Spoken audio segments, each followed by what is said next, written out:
What a sudden end. But here we are.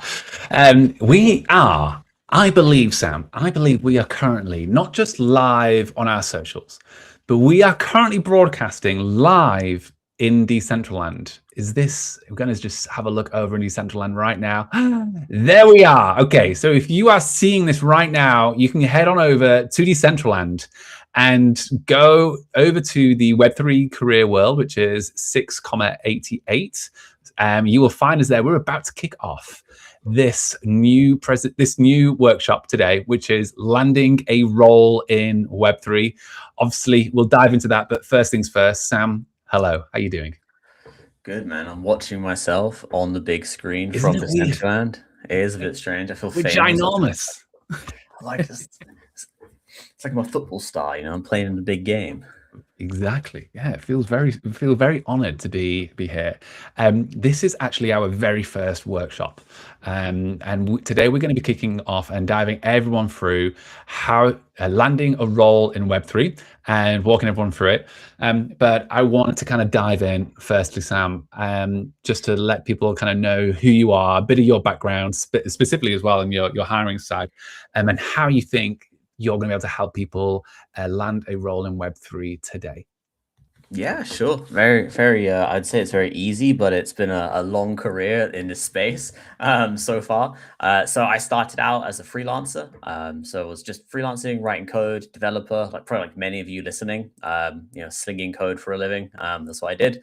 And then I got the bite of wanting to live the startup dream. That was really what I wanted to do, especially I was in New York at the time. So I thought I'd live the New York City dream of funding my first startup. Founded that. It was in deep tech, so AI in 2016, so really early. But then I really got into it when I moved back to London in 2017 and founded a company called Distributed that was taking freelance engineers and turning them into teams that worked on government enterprise projects. So you can imagine that's a lot of hiring. I think I must have hired 5,000 plus engineers over that time across a wide range of skill sets, from design to people writing code to project managers, product managers, like you name it. As well as at the same time, we were building our own company. To do that, we scaled that business to 110 permanent employees in the UK, which obviously was a wide range of skill sets there. And as we grew that, you do that for a couple of thousand people, you learn a lot about hiring. You look at a lot of resumes, you look at a lot of how people stand out, how people fit, and then also how they fit into those organizations as well. So that really got me hooked on the kind of, I think these days it's being called higher tech, Paul. But back then it wasn't. It wasn't called higher tech. The higher tech space. And then as part of that, that first company, I really wanted to build on-chain resumes. That was something that I thought was the future. I've been into Bitcoin since 2012. I was really early to the space. Really enjoyed it, but my board at that company didn't see it. They didn't see the vision. They thought we should just do what we're good at and supply engineers to enterprises. It worked for us, built big business. However, I then left and I met Ignacio, the founder of Bondex, and he said to me, "Well, we're building on-chain resumes." I was like, that's amazing. I've been thinking about this problem for close to 10 years now. I finally found someone who's doing it. I need to be involved. And I originally joined as an advisor. As Paul tell you, I was supposed to work like 1 or 2 days a week just to help out and give some insight. I think my first week I worked 60 hours. I was so into it, I couldn't help myself. That was just over a year ago. And since then, we've been growing and building the company and really looking to solve that age-old problem of how do we help talented individuals find their next career, their future work, the thing that makes them happy, the thing that pays their bills, grows them up, allows them to gain their skills and move on up in the world. And that's what I've been thinking about for, 12 years now across multiple companies. Amazing. I think your first thing you did with this when you first came in, and let me just check, we're still streaming live. There we are, Sam. We're still live. So a good reminder, guys, please go join us live in Decentraland. Ask questions in the chat. But I was going to say there, Sam, one of the things, I think the first projects you helped us with was how do we integrate Web3 careers into the Bondex ecosystem and our approach to that. So that kind of brings us to this point. It's a nice segue. Where today we are really aiming to answer the question that a lot of people have is, landing a role in Web3, how the heck do I do that? So I feel like this is something where if we can actually help this today, we're actually going to be able to really help people on this role. Sam, you've got so much experience here that I think is going to be really valuable. So let's just dive in. So first and foremost, I'll remind everyone again, please come join us here in Decentraland 6,88. A little special thing is we are running a bit of a fantastic competition here where if you take a screenshot and paste it in our Discord channel, you'll get 100 BDXN. So if you turn up right now, take a screenshot, paste it in our Discord channel, we're going to share with you 100 BDXN, and make sure that you're in the only way you can do that is if you're also a verified bonding. So you'll have to make sure that you've got the Bondex app as well, but please go ahead and do that. Let's dive into it, Sam. A couple more announcements. At the end of this, we're going to open for some Q&A. So if you have questions, you have to be able to put them in the chat. So the chat you'll see at the bottom right-hand side here in DCL World. So put them in there. And then our friend David is going to curate all those questions and then share them with us afterwards. So do ask your questions there as well. And next on here. Okay, great. I want to start big picture. What makes us have a right to talk about this? And I think this kind of should help people. So Bondex, we are an ecosystem that we're really focused around the future of work. And as part of our ecosystem, we have 1.5 million job seekers every month come through one of our web assets. So you'll know Web3 Career, you'll know Remote 3 and Bondex Jobs as well. And we really believe that the way people find jobs and get discovered is changing. And we really want to help people. But we've been looking at this problem for a while around, is there a better way to get people into jobs? Is there a more efficient way? And so we want to share some tips and tricks. By the end of this, we hope that you'll leave with a really clear sense of better strategies to find your next role in Web3.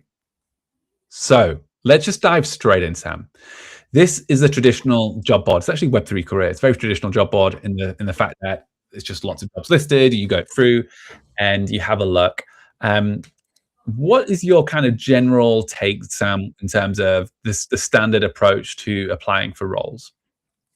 I think that, 10 years ago, even 15 years ago, this made loads of sense, right? Back in the early 90s, there was no job boards, right? You got it through the newspaper, I think, was how people used to get jobs. I mean, I got a newspaper boy left a job through there at one point in time. That was the only place you did it. And then kind of the internet came around and we were like, oh, we should put this information online and make it more accessible to people. And that happened. And then that's been true for 20 years. And no one's really looked at changing it or saying, there must be a better way. And I think that, I mean, we'll talk about it more later, but AI is forcing our hand here. We have to change. We have to change how we look for people, how we find people, as well as all of that other side of it as well. And it's high volume, low signal, right? It's everyone. What's the thing you say? Takes 100 every 100 applications, you usually get one response, something like that. Like I know that my cousins have been looking for jobs and they've been doing 500 applications, some of them. Like it's insane. And the fact that you don't expect to hear back from people is really sad. I really don't like that. That you apply and you might even do an interview and never hear back. And that doesn't really stand out very well, right? That's not how it should be. It shouldn't be like that. People put time and effort into it, into the applications, finding the right job, and nothing happens on the other side of it most of the time.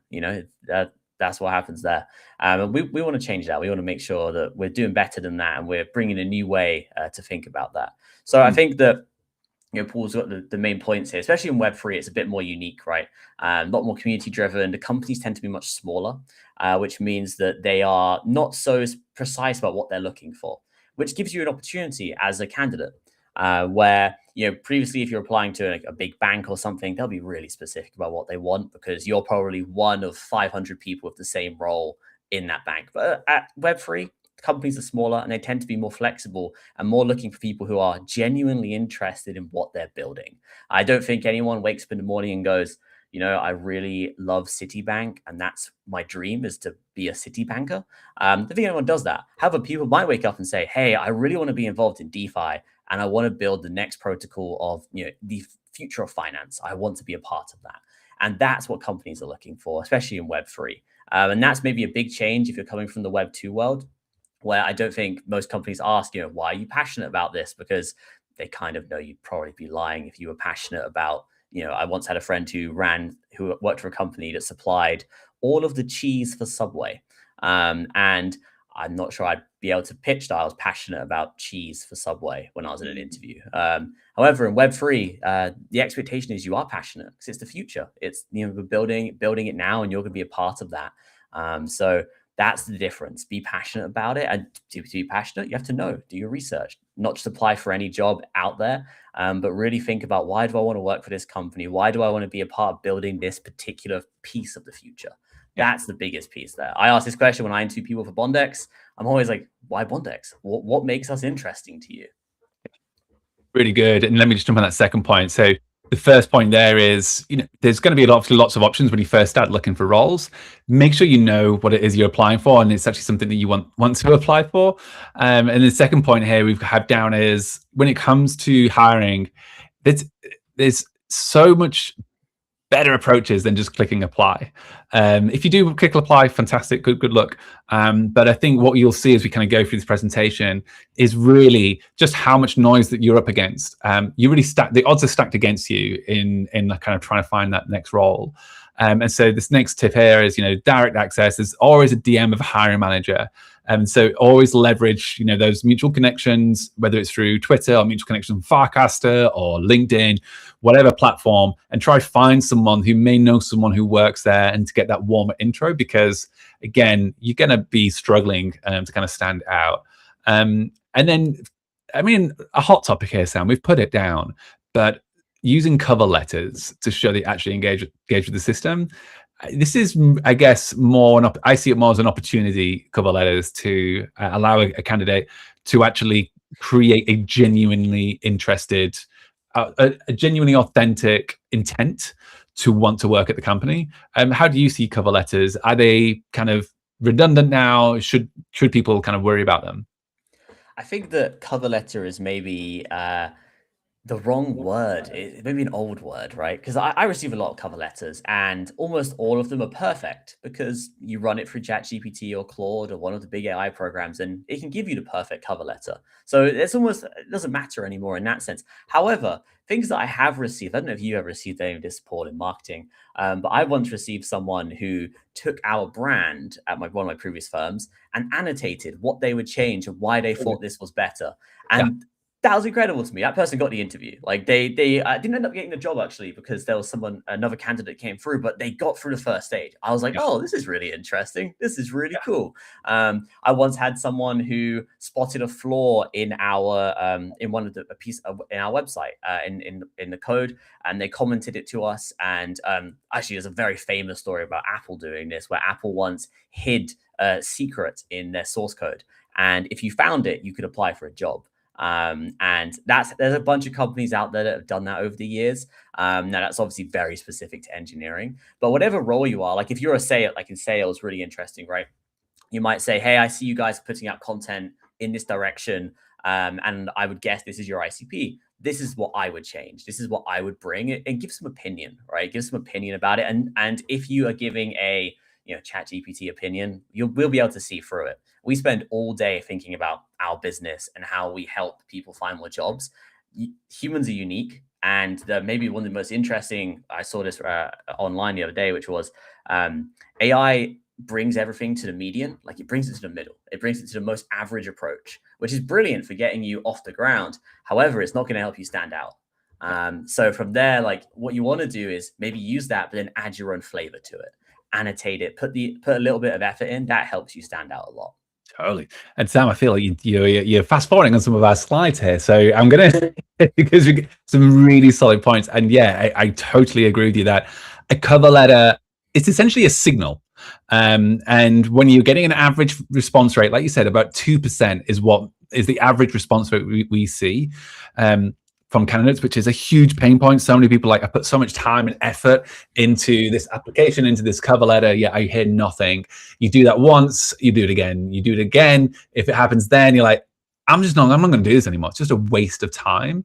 So it can actually be it's a real pain point we have is, a really poor response rate. And what we have is a very concerning system breakdown. And Sam, I did want to stop you mid-flow there because you were really touching on this, which is the perfect CV, the perfect cover letter, the perfect candidate on paper. This is breaking, and I think like this last 12 months we've really seen it come to the surface, especially with how prolific GPTs are now. Like everyone knows how to use ChatGPT or Claude. Everyone is now pushing their CV through it. Everyone is creating a cover letter. This is the job, this is the job spec, write me a cover letter, and here's my CV. Like people, it's pretty simple now. People know what they're doing. And there is this now, we're seeing thousands of applications now for single roles that on paper look absolutely perfect. And if you're the poor person who has manually handcrafted your CV and written the most thoughtful cover letter, there's a good chance, unless you have a really good hiring manager and very diligent, that your CV will be missed. But talk me through this problem, Sam. This is a huge breakdown that we're seeing over this last 12 months. That's really going to affect people finding roles. Yeah, it's a war of attrition, right? It's, the CV gets better, and then on the hiring side, the ATS gets better at matching them or filtering them, and then they get better, and it just keeps happening. Like it just keeps going up. And I think it's really interesting, Paul, you said about how people put loads of time into a CV. Say you've made a handcrafted one, like, and you put it together, and you send it in and hit apply. Maybe one way to think about that is, if I've put 2 hours into making my resume, and putting it in, and then I click apply and I'm kind of done, I'm always doing myself a disservice by not reaching out on LinkedIn or a DM on Twitter or finding the community they're in, especially for Web3, where pretty much every Web3 company has a Discord, or some way to interact, or it's a Telegram channel. There is some way to interact with them and say, hey, I've sent you my resume. And now there is a line here, which is, don't DM someone every day telling them this. That will just put you on the list of, I'm just not going to deal with this guy because I don't want to anymore. That's not going to work. But what you do need to do is find a way to talk to them. And maybe the easiest thing is to add value to stand out. Like say, hey, again, here's my resume. This is the baseline. I've achieved the baseline. And what most Web3 companies are looking for, what any company really is looking for, is I don't want the baseline. I want the exceptional. I want to hire the best of the best. I want to hire the really interesting people who are really passionate about something, or really into it.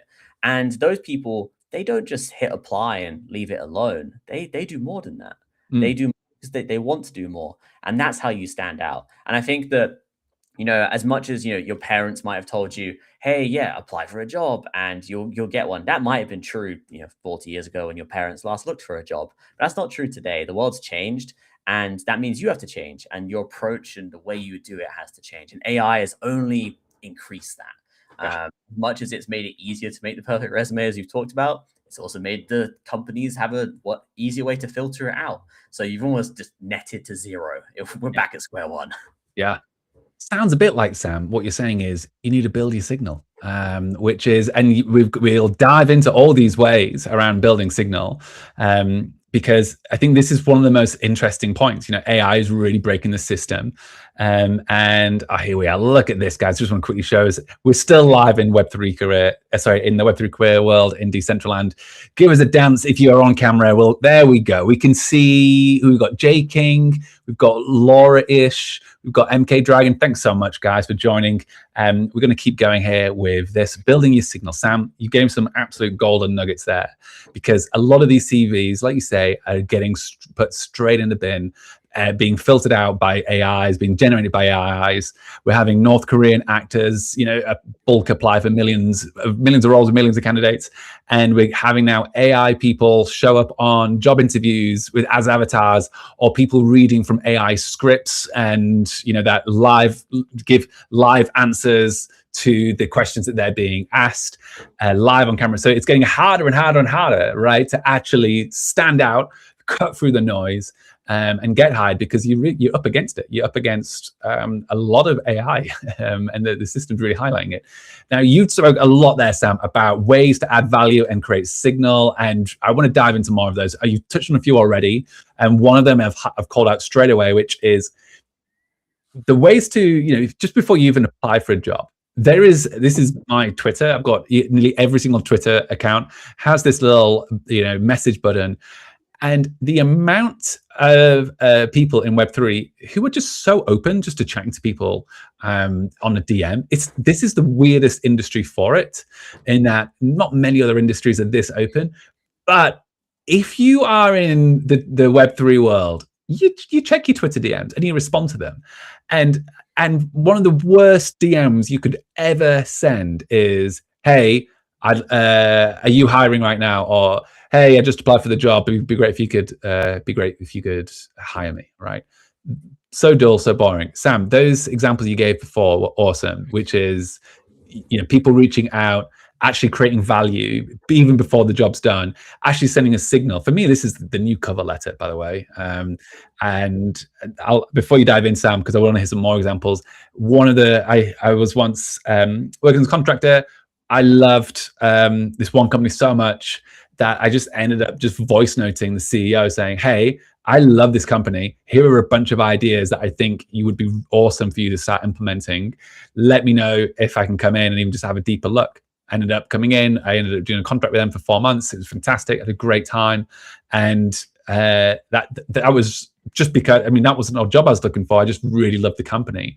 The DMs are always open. Sam, I'm going to pause here and let you jump in, because I know that you've got a lot more, you've seen some more cooler examples here.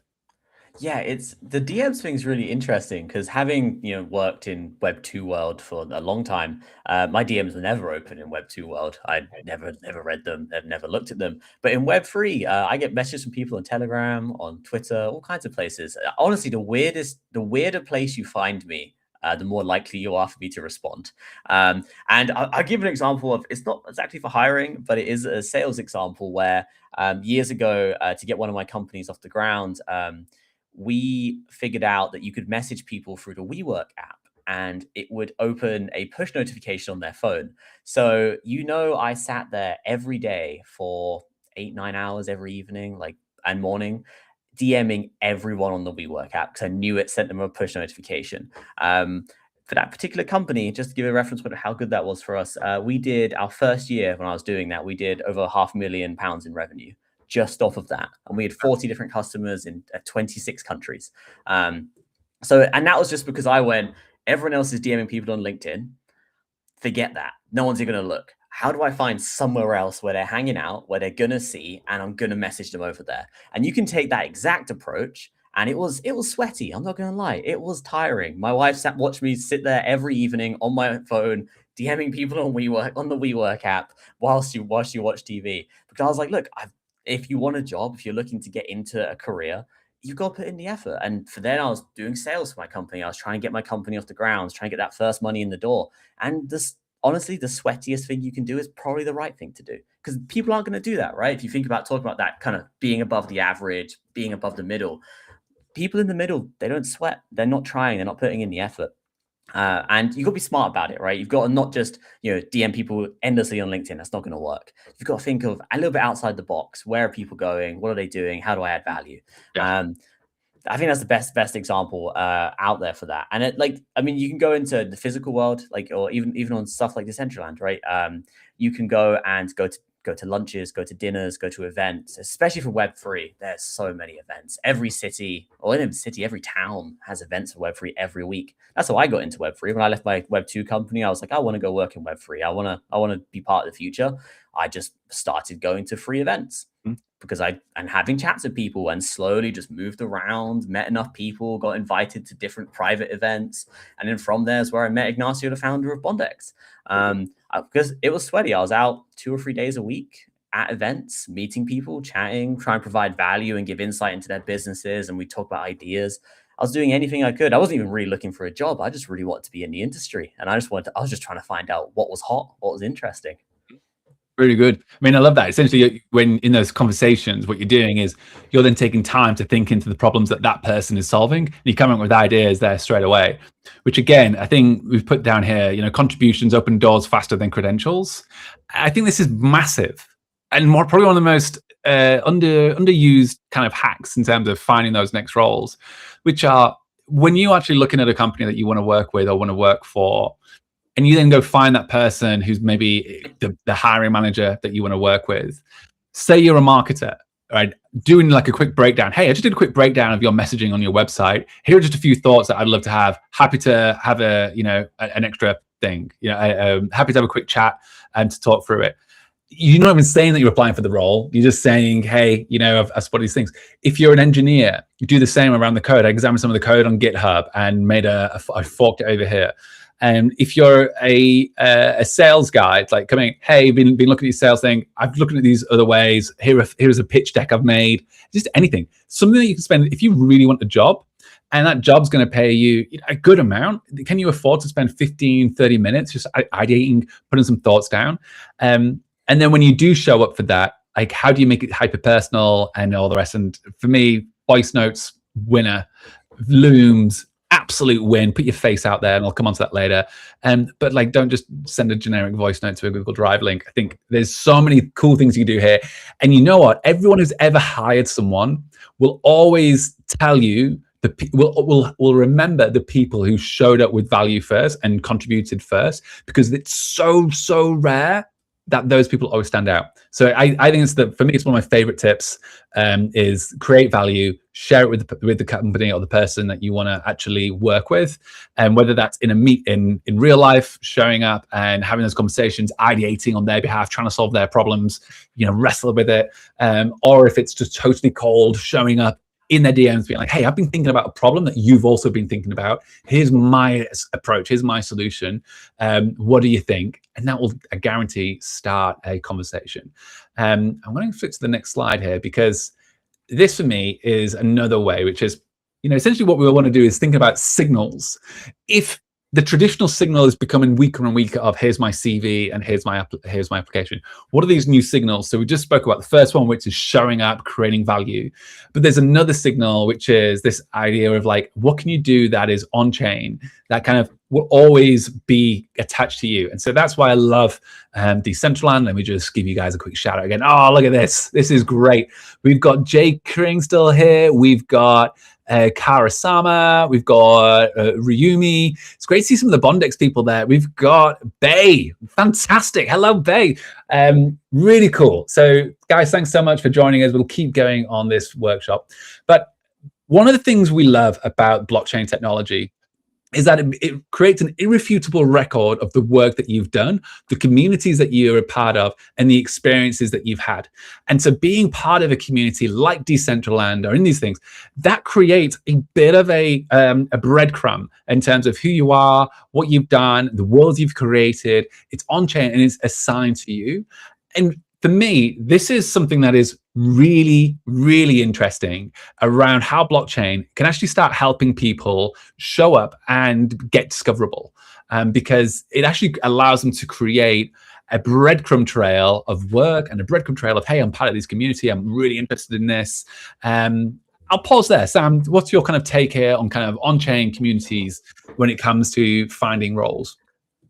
I'll be really quick on this one. I'm really excited for the day when someone applies for a job to work with us and they send through their wallet address and they have a DCL Web3 jacket on there, or the trousers. Yeah, that's what I'm excited for. I think that would be awesome. Yeah, I'm a huge philosophical believer in blockchain technology and how it's always moving forward, and that once you put it on there, it's there forever. And obviously we've at Web3 Career at Bondex, we've got a huge year planned in terms of bringing more data on chain to make not only for you to be able to stand out, but for you to be able to stand out against the people who are trying to fake what they're doing, right? Yeah. Make sure it's real, make sure it's truthful, and give it a reputation. So it's maybe one of our favorite words. And from there, like that encapsulates so much more than just what it's being done today. But I'm really excited for that. But yeah, one day when someone applies with a jacket and it's on their profile, they'll be really excited. Yeah, it'd be so good, right? And I think like for us, this engagement that we have with Bondex, Web3 Career, and Decentraland, we really want to go further, right? How does that actually show up in a talent pool type feel?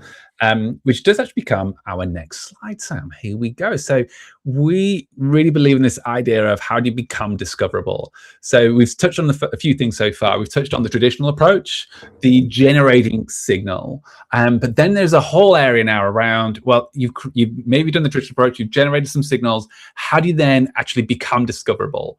And that's where we want to touch on, a key part that we believe in is talent pools. And by adding yourself to a talent pool, going to where people are already looking for talent and making sure that you are discoverable on those platforms is a fantastic thing to do. If you don't do it, in my opinion, it's a silly thing. If you want to get a job and you don't have a LinkedIn profile, you drastically reduce your scope. If you want to work in Web3 and you don't have a Bondex profile, we believe you drastically reduce your chances of being discovered. We've all had DMs on LinkedIn from recruiters saying, hey, do you fancy this role? And what we're building with Bondex is a Web3 first profile that is used by companies to help find and source the best talent. And we're allowing you to connect your NFTs, your GitHub history, to verify your profiles. And we believe that the way that AI is working at the moment, that the current approach to CVs is broken. We're going to bring in a lot more features to allow you to verify not just who you are, not just your socials, but also your work history. That's a bit of alpha. It's launching soon. But by joining Bondex, you're actually joining a talent pool. And we've named some other ones here. We're big fans of Talent Protocol. If you're a developer, they do a fantastic job of helping developers get discovered. With Wellfound as well, that's very much like a SaaS company. If you're getting a strong profile on there. But if you're not discoverable and if you've not created an optimized profile, you're kind of missing out. And Sam, I don't know if you want to touch on any of those points there. The only thing I'll touch on is that in the past, past 10 years, all you've heard from people is build your personal brand, and that's how you get discovered. And the problem is everyone has a personal brand now. It's a bit saturated. And most of those personal brands are, at the very best, fake it till you make it, and mostly just fake it. And what we were doing here at Talent Pools is turning that into a real thing, and it doesn't get saturated. You're discoverable based on what you've actually done, what you've actually achieved, what you're actually involved in, and what you're really passionate about. That's what it's really about for us. That's what the next 10 years looks like, in our opinion, at least 10 years, if not more. Yeah, it's a big shift. I think the big shift that we believe where the job market's going, and especially it's getting faster and faster, is we don't believe the future holds a world where you apply for a job. We believe that the future is you will be discovered. But currently that isn't possible because your CV can say anything. I can pretend I'm the CEO of Decentraland, right? And hey, some people might believe me, but I'm not. And I feel like what we say is one thing, but how can we trust that? And so that's what we're determined to build out as Bondex, where you're actually going to be able to go in and verify very soon all your work history, all your all your claims that you've made. And we're also going to surface all your on-chain credentials, such as what are the wearables that you own? What are the level unlocks that you've got on Decentraland? What are the things that you've been doing that can actually create signals that can surface you to people who are looking for talent? So we really believe that the future is signal-based, that the future is discovery-based. And so if I was looking for a role right now, I would be focused on generating signal and making sure I am discovered. And if you are interested in that, then next month, we have a workshop. We've called it CV Teardown just because it was a shorter title than professional profile on LinkedIn or Bondex. We want to do teardowns of your profile. So if you have a LinkedIn, if you have a Bondex profile, even better, because then you can surface all your on-chain activity and bring it all in as one and get discovered for the next Web3 job. We want to help you get discovered. We're bringing in Hype Talent. They're one of the main, if not the number one recruiter in this space. So make sure you join the next workshop. It's going to happen in a month's time. But keeping going on this becoming discoverable, one of the other things that we think is really interesting is public learning and kind of things that you can do to be discovered. So you can be discovered by high intent users like recruiters by being part of Talent Pool. But passively, we believe this idea of actually publicly putting out what you're working on, what you're doing, is also really interesting from a point of view of you could discover it potentially more by your peers and by those around you. Sam, do you have any perspective on this? Yes, I do actually. Not on Twitter because you'll recognize I have tweet about once every four I did. years. Yeah, I did. I know. But Reddit, however, if you find my Reddit account, Paul, which you might have a look around for, you'll see that I spend a lot of time posting on the business subreddits, the startup subreddits. I'm quite a big contributor on there. I like to pass the advice that I've learned or the lessons that I've been burned by and the blood I've shed to learn those on there. And it's really interesting. I spent a couple of years building up an account, posting on there. And every day almost I get DMs from people asking specific questions or, hey, you mentioned this, can you dig into it more? I'd like to, would you do a call? I think in 2024 I did 200 deck reviews, over 200 deck reviews of people helping them raise financing for their startups. I've raised quite a lot of money in my career, so there's a somewhat of a science to it. And I just really enjoyed it. Did it for free. Just loved chatting to people, loved knowing what's going on. And you know what happened out of that? I got a lot of private investment opportunities where people would, A, I used their product and bought it, or B, when if their company didn't work out, I knew I had some great people I could reach out to hire if I wanted to in the future. So it benefited for me as well, but really I was just giving away free value. And Reddit was my chosen place to do it. Twitter might be yours or Discord or wherever is the chosen place. But the key was I went into it just being like, look, I'm just going to get involved. I've got something to say. I want to go and say it. Now, maybe one day I'll transition that knowledge over to a different platform as well. There's even a TikTok Paul out that I had for a while. I was not very good at it, but I had a TikTok where I'd make videos of some of my business lessons. Yeah, awesome. This is all. I'm saying all these new things I didn't know. This is so good. But this is an amazing example because for so many of us that we have this, especially in the Web3 world, we focus on crypto Twitter and how to become the next thought leader in this space. But if you're deep in Reddit, then that's your channel. It's so good. I think that's one of the most interesting parts about this is that the more you can put out there that kind of speaks on your behalf, the better. You know, for me, I've really enjoyed Medium. I could write a couple of Medium articles. I really enjoy being part of my different communities and creating content and sharing that for free. I feel like that is the way to kind of become discoverable, which is create like great content that people can discover, engage, that actually creates value. And I think you will find it will really help in terms of building your network. Let's do a quick check-in again. Look at this, guys. So good. Thank you for joining us still. We really want to hear from you. We're going to have questions at the end. So any questions, pop them in the chat, or even better, join the Web3 community, which is in Decentraland. But big shout out right now. We've got VTA TV. Thank you. We've got JSS. Sam, you're also there. Thank you. So look at that. That's a funky outfit you got there, Sam. I was expecting a bit of green maybe for the Bondex. But if you have any questions around how to get hired, any best tips, pop them in the chat. We'll come to them at the end.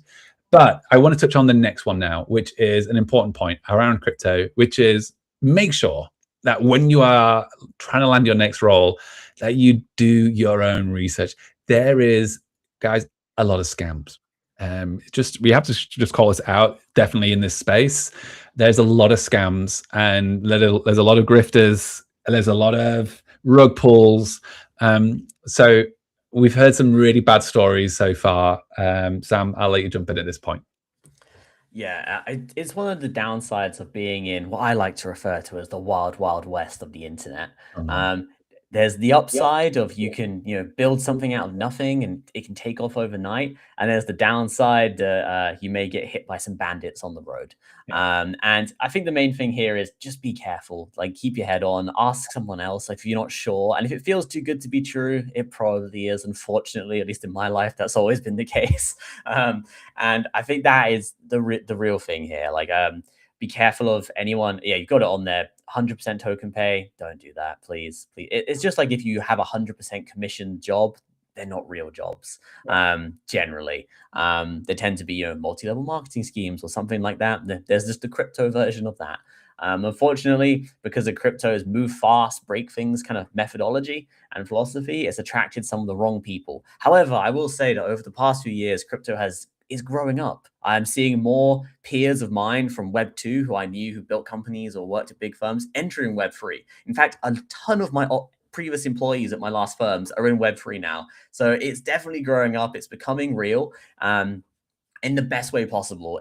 But there's still an edge to it, which I love. Like I hope that edge stays. I don't want it to become boring and sterile. If I wanted to do that, I'd go work in, I don't know, healthcare or something. I'm not really interested in that. I like the edge. Shout out to Karens who work at healthcare. We love you. We're grateful for your healthcare that you provide. It's good. I love it, Sam. All right, let's keep going.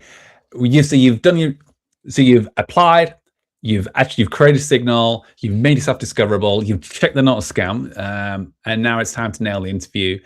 There's some awesome tips I know that we're about to share, but I would, the first one is actually my favorite one to talk about, which is, guys, the amount of people that we've interviewed or that we hear stories that have absolutely terrible connection, terrible audio, the camera's jerky, it's like the camera's facing down here, or it's blurry, or just sort it out. Like, it doesn't, go somewhere with a good internet connection.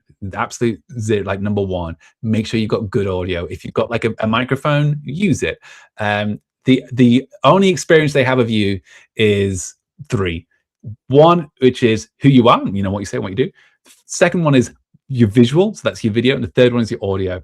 So just make sure that at least you're giving yourself every advantage. If you sound like you're in an auditorium and it's super echoey or super noisy, just go somewhere quiet. All the rest. Other one, be clean, be tidy, just the basics. Don't turn up with your hoodie. And the third one, me and Sam are actually known in our company in Bondix for being on time, and it's something we're both very proud of. But I believe if you're about to sign up for an interview, being 1 minute early leaves a very different feeling to the interview hiring manager to being 1 minute late. If someone shows up 1 minute late for me, I genuinely think, cool. You're already on the back foot in my mind, because and you don't know what that hiring manager is going to be like. If they're going to be someone who values promptness like myself, you're going to have like a slight notch against your name right from the offset. But if you turn up 1 minute early, if you turn up before me, unbelievable. Sam, any thoughts? Oh, absolutely, Paul. I mean, I know me and you have a friendly competition of who gets to meetings first, which has occasionally ended up with me being there at 59 on the hour, which joining before the meeting's even there, just to make sure I'm not late. That's how important it is to me. I think, the lighting, the background, the camera, all really important. I say this as I have boxes in my background right now. However, I'll give a tip on the presentation piece that I really enjoy, which is, have something interesting in your background if you can. Have something that's a bit about you. Like, don't be afraid. Like, sometimes people just put the blurred background on. Totally fine. I get it. You might live at your mum's house, or your kids in the background or something, right? If you can, I always find it's fun to show a little personality about yourself by what's in the background. I think it helps you stand out when we come back to the original point of this, which is, how do you stand out? How do you create signal? Don't discount visual signals as well, even if it's a remote interview. For a long time in this room, I had a Lord of the Rings poster by Dan Mumford. If you look him up, he's a great artist. In the background here, it was massive. I only got rid of it because my wife hates it. But I had that in the background, and people would comment it all the time. Oh, you like Lord of the Rings? Or I had some Lego back there. I think there's a Lego G-Wagon down there. You can't really see that. And there's Lego Concorde back there right now. I had Pokemon cards back there for some period of time. People were like, oh, it would get you talking in a more friendly way. And the real key here is, when you're interviewing, people hire people who they like more than people who have the best skills. And if I get talking to you about Pokemon cards, which is a passion of mine, I'm more likely to hire you purely based on that thing. I think I like this guy or girl. I think this person's really awesome. I think they're interesting. They have passions outside of work, and they can really talk about it. That, I think, is really underrated, and I don't see people use that enough. And I don't even see people talking about it online. Maybe I'm the only one, but it definitely makes a difference. Yeah. And for me, it does come down to the basics. And I don't know, like, there is something so simple just about making sure you have these basics done, which really helps you just on the interview process. It's the first impression. So yeah, if you haven't got like lights, just buy a light. Or, for me, I don't have a fancy background. If I switch off this background, you would see a whiteboard that's on the floor and an ironing board. Just not, that's why I use a virtual one. But if I was doing an interview, I'd do exactly what Sam said, and just actually have a room, do something interesting, and it will just definitely help. So the next things we've got here are just a bit of prep we feel that every candidate should do, just as you're going to go for that next interview. So I just searched for Bondex. Randomly, someone just, this is, if I was about to hire, go for a role with Bondex, I would download the Bondex app. I would play with it and use it, know it. I would do the Bondex search that you've got here and just go into Google, press news and search the brand name, see what comes up. So you can see one down, you say, we've just launched in Decentraland. Super cool. And that's where we are right now. In fact, let's just check everyone's still there. Even better. More and more people keep joining. This is great. So thank you, guys. Again, remember, feel free to add any questions if you want to have any questions in here. But yeah, and if they've got a protocol, engage with it, connect to it, play with it, and always have at least 1 to 2 questions ready to ask in the interview.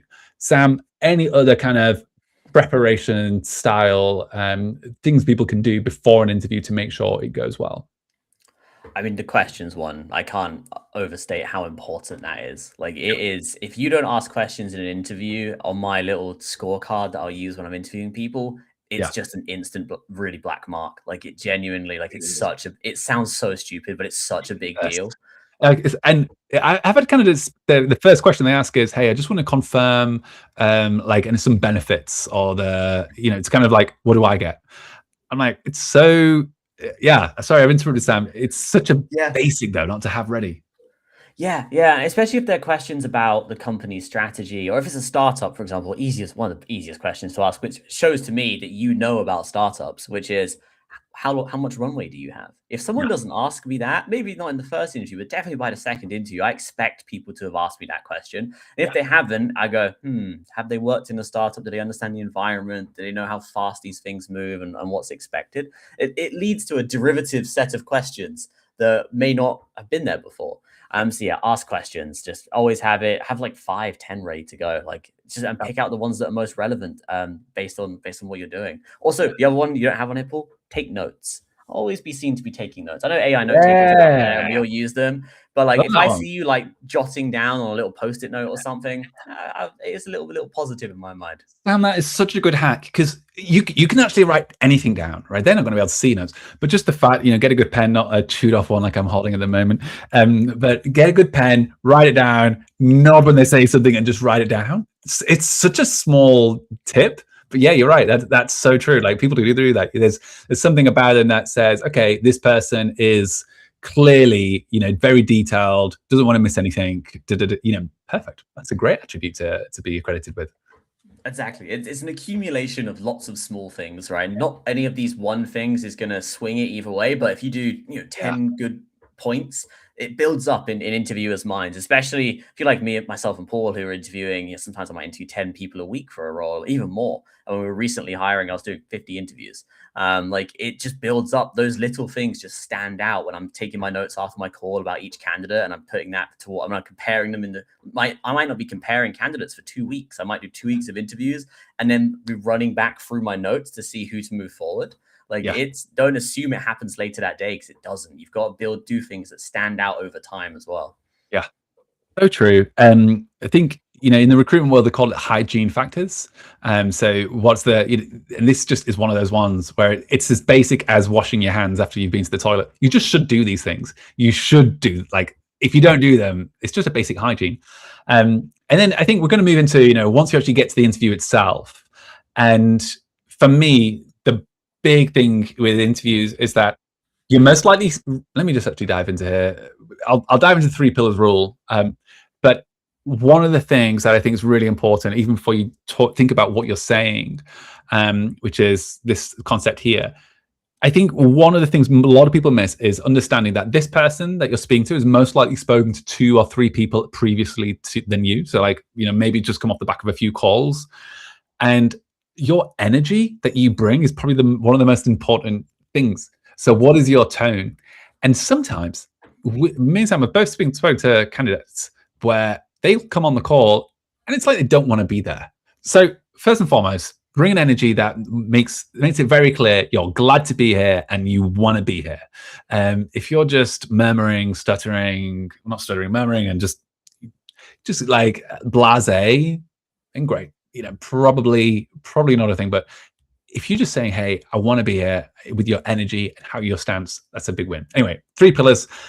This one I really like. It actually came from my wife. She loves it, which is she's a headhunter, so she works with very executive type people. And she said, most people when they leave an interview from a hiring manager point of view, what they'll remember is probably 2 or 3 things, and that will kind of form their concept.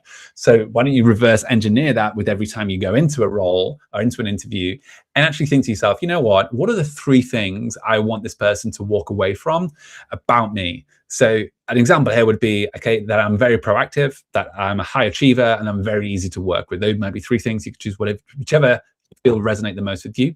And then in that response for every question, regardless of what it is, there's always a way to bring the angle into one of those 3 things. And it's a way as well to simplify, hey, like, these are the 3 things I want them to leave knowing. And it might actually be a specific thing of like this specific achievement. And you might want to make sure that when they leave that call with you, they know that you did this, or they know that you are this type of person. And so that you have a good confidence after the interview that, hey, like, they'll remember these 3 things. What's your thoughts on this one, Sam? And anything else that you'd add about the interview itself? I think these pillars are really good. They capture the whole piece really of it. And your wife is definitely correct. People don't remember everything; they remember bits and pieces, and things that stand out. And I guess that's think of standing out as creating that signal, as we started off this with on the first or second slide. That signal could be in a variety of ways and across many different things. And especially in the interview, right? You got to think of it. This is your chance. You are Taylor Swift on stage. You are the one performing, and you are the one that they makes a memorable experience for the interviewer. It's if you get on there and you're whispering in the corner and don't seem interested, they're going to remember that, and not for the right reasons. But if you put on a performance, like I'll use Taylor Swift as an example. Went to her concert; it's amazing. You should, when she tours again, you should all go. But like it's a memorable experience. You look back and you go, man, that was incredible. And that's what she puts on a show. And as an interviewee, you should put on a show, like put on your best self, right? The best version of yourself, the very best thing you can do. Be passionate, be alert, engaging, as charismatic as you can. I mean, this is true across all roles, even engineers, right? I've hired thousands of engineers, and no one thinks of engineers as performers, but the best engineers are the ones who can retranslate, what they've written in code or how they've approached things to actual humans, right? That's a huge difference, especially when you're getting into the more senior roles. That's what absolutely separates a mid-level to a senior to a VP or a head of engineering is that ability to translate. Very specific there, but it applies across a lot of different roles. Awesome. Yeah, awesome. I think one of the last things I'll just add on this, and then we'll move on to kind of those last steps.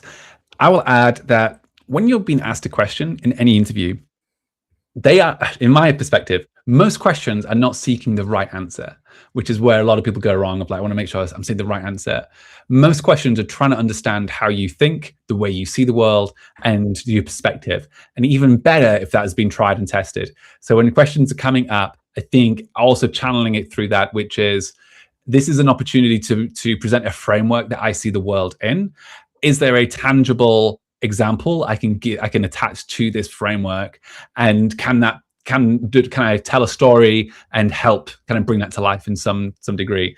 So I'm always amazed when you ask questions of a candidate and it's more theoretical. They just give you a theory. They won't show an example of they've done something, or they won't even bring something unique, a unique perspective to the thing, to the conversation. That's what we want. We don't want to work with people who think the same of us, as like, we don't want to work in a homogeny, in a total, we all think the same. We want to work with interesting people who've developed interesting perspectives to make the work that we do even better. And I think, if you're being asked a question, don't just regurgitate, quote unquote, the right answer. Just think about your own. See it as an opportunity to present your own framework and connect it, to something that you've actually done in the past. I would just add to that, Paul. It's a great point. Don't limit your responses to just what you've done at work. If you have something from your personal life or a hobby or something you're interested in that can directly relate, especially when it's things like team leading, team building, being part of it, especially anything like that, relate it outside of work, show a little bit of personality. It's just look for opportunities to approach it from a slightly different angle, especially those open-ended questions, which are my favorite ones to ask. Come on. So don't forget, you've done the interview, you've had a great time, send them a follow-up message. You would not believe, this is again just hygiene, which is, it doesn't have to be long, just include two things. Thank them for the time, and then mention something that you enjoyed about the convo, and then say, hey, I'm here for anything you need, next steps. It's so basic. It's just so basic, but you would not believe the amount of people who don't do this. And by not doing it, you're just missing an opportunity. Again, you're up often against 20, 30 candidates. If it's the first round, you just want to make sure that you stand out and you got something there. Anything else to add on that one, Sam? I'll add the pro version of this one. Like if you want to add a little bit extra after the call, send a link to something interesting based on what you discussed, or hey, I found this article that's related to what we discussed. I mean, that's the pro version. If you really want to stand out, do that. Outrageous, Sam. That is outrageous. The level of alpha that we're sharing right now with the Decentraland community, who is still here. We've got Katara waving their flag. We love that. We've got multi NFT. We've got Sam. You're still moving around. How are you moving around, Sam? Outrageous. And Kara Sama, guys, so good. And let's just go through and wrap this up. So, don't think we've had any questions come through. So unless I'm wrong, David, I'm just checking. No questions come through in the chat.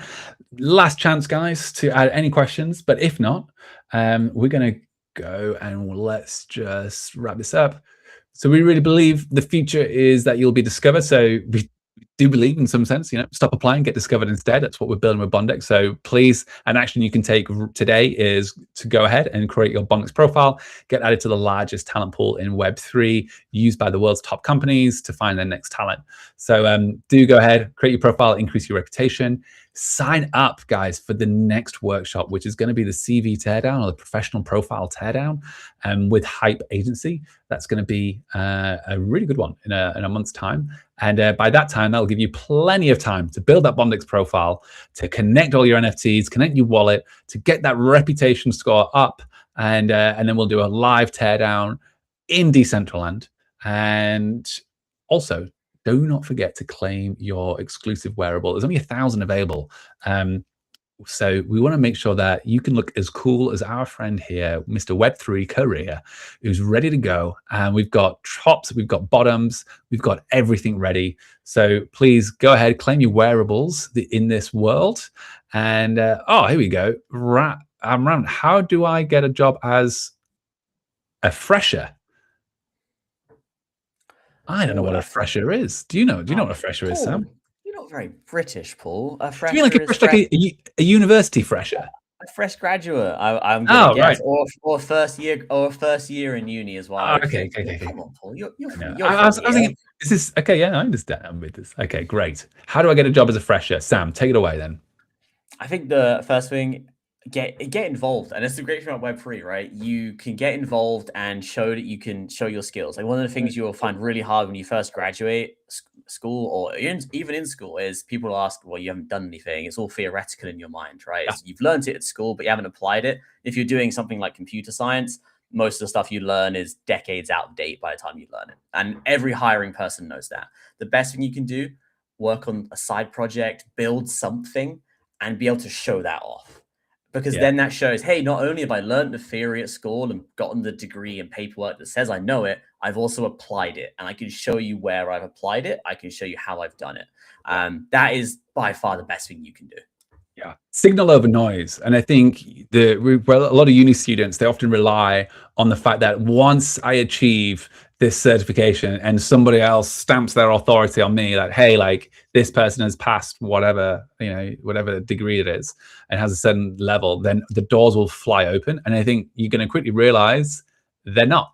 And that's where university is the best place to actually generate new signals, whether that's with new communities that you join, projects that you work with people on together, relationships and friendships that can really help expose you to new ideas, new networks. That for me is one of the biggest benefits of university. And you have a bonus of a certification that will, for some jobs they require it. For others, it's they don't. They just want life experience. So I would say you see university as an option to generate these new signals, and then make sure that you are, make sure that you are making full advantage of everything it's got to offer, not just the academic side. So let's just wrap it up there. We are on the hour exactly. I just want to say a huge thank you to our Decentraland community. Please go ahead and join the Web3 career community. It's so cool seeing our face on the big screen there. And guys, until next month, we will leave it there. Any final thoughts, Sam? Any final words? No, it's been great to talk to you all. Hopefully some useful tips and things for you guys to work on. I'm looking forward to seeing you guys at future ones. Lovely. All right, guys, thank you all so much. And we will see you in a month's time at the next workshop, and enjoy the Web3 career right here in Decentraland. Thank you, guys.